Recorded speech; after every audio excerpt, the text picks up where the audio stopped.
Hey kids, Mr. Galvan again. Let's continue reading Los Melones Part B. Here we go. I'm on page 93. They were heading down a steep grade on Highway 99 when Isabel said, "Look!" Esperanza leaned around the side of the truck. As they rounded a curve, it appeared as if the mountains pulled away from each other, like a curtain opening on a stage revealing the San Joaquin Valley beyond. Flat and spacious, it spread out like a blanket of patchwork fields. Esperanza could see no end to the plots of yellow, brown, and shades of green. The road finally leveled out on the valley floor, and she gazed back at the mountains from where they'd come. They looked like monstrous lions' paws resting at the edge of the ridge. A big truck blew its horn, and Juan pulled over to let it pass, its bed bulging with cantaloupes.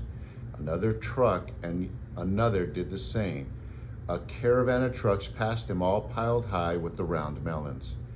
On one side of the highway, acres of grapevines stretched out in soldiered rows and swallowed up the arbors. On the other side, fields and fields of dark green cotton plants became a sea of milk-white puffs. This was not a gently rolling landscape like Aguascalientes. As far as the eye could travel, the land was unbroken by even a hillock. Esperanza felt dizzy looking at the repeated straight rows of grapes and had to turn her head away. They finally turned east off the main highway. The truck went slower now, and Esperanza could see workers in the fields. People waved, and Juan honked the truck horn in return.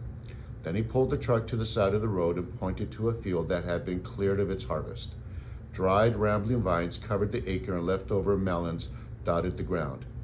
"The field markers are down. We can take as many as we can carry," he called back at them.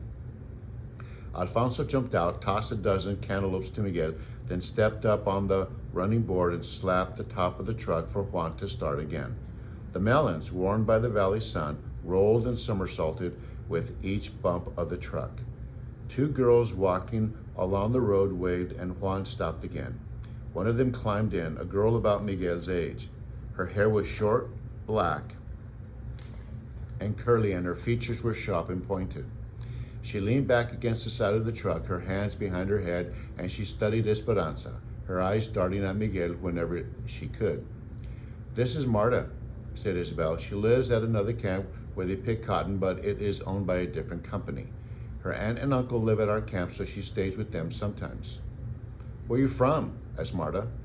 "Aguascalientes, el Rancho de las Rosas," said Esperanza. "Well, I have never heard of the Rancho de las Rosas. Is that a town?" "It was the ranch they lived on," said Isabel proudly, her eyes rounding and shining. "Esperanza's father owned it and thousands of acres of land. She had lots of servants and beautiful dresses as she went to private school, too. Miguel is my cousin, and he and his parents work for them." "So, you're a princess who's come to be peasant? Where's all your finery?" Esperanza stared at her and said nothing. "What's the matter? Silver spoon stuck in your mouth?" Her voice was smarting and biting. "A fire destroyed everything. She and her mother have come to work, like the rest of us," said Miguel. Confused, Isabel added, "Esperanza's nice. Her papa died." "Well, my father died too," said Marta. "Before he came to this country, he fought in the Mexican Revolution against people like her father, who owned all the land." Esperanza stood back at Marta, unblinking. What had she done to deserve this girl's insults? Through gritted teeth, she said, "You know nothing of my papa. He was a good, kind man who gave much of his property to his servants." "Well, that might be so," said Marta, "but there were plenty of rich who did not." "Well, that was not my papa's fault." Isabel pointed to one of the fields, trying to change the subject. "Those people are Filipinos," she said. "They live in their own camp. And see, over there," she pointed to the field down the road. "Those people are from Oklahoma. They live in Camp 8. There's a Japanese camp too. We all live separate and work separate. They don't mix us." Yeah, they don't want us banding together for higher wages or better housing," said Marta. "The owners think of Mexicans have no hot water that we won't mind as long as we think no one has any. They don't want us talking to the Okies from Oklahoma or anyone else because we might discover that they have hot water. See? Do the Okies have hot water? Asked Miguel. Not yet, but if they get it, we will strike. Strike? Said Miguel. You mean you will stop working? Don't you need your job? Well, of course I need my job, but if all the workers join together and refuse to work, we might all get better conditions. Are the conditions so bad? Asked Miguel. Well, some are decent. The place you are going to is one of the better ones. They even have fiestas. There's a Jamaica this Saturday night. Isabel turned to Esperanza. You will love the Jamaicas. We have them every Saturday night during the summer. There's music and food and dancing. This Saturday is the last for the year because soon it will be too cold.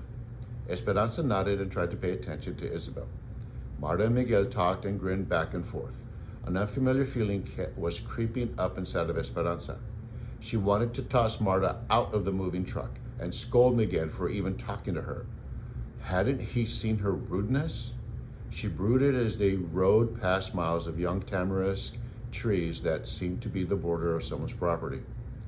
Beyond those trees is the Mexican camp, said Isabel, where we live. Marta smirked at Esperanza and said, just so you know, this isn't Mexico. No one will be waiting on you here. Then he gave her a phony smile and said, ¿Entiendes? Understand? Esperanza stared back at her in silence. The one thing she did understand was that she did not like Marta. And that's the end of the chapter.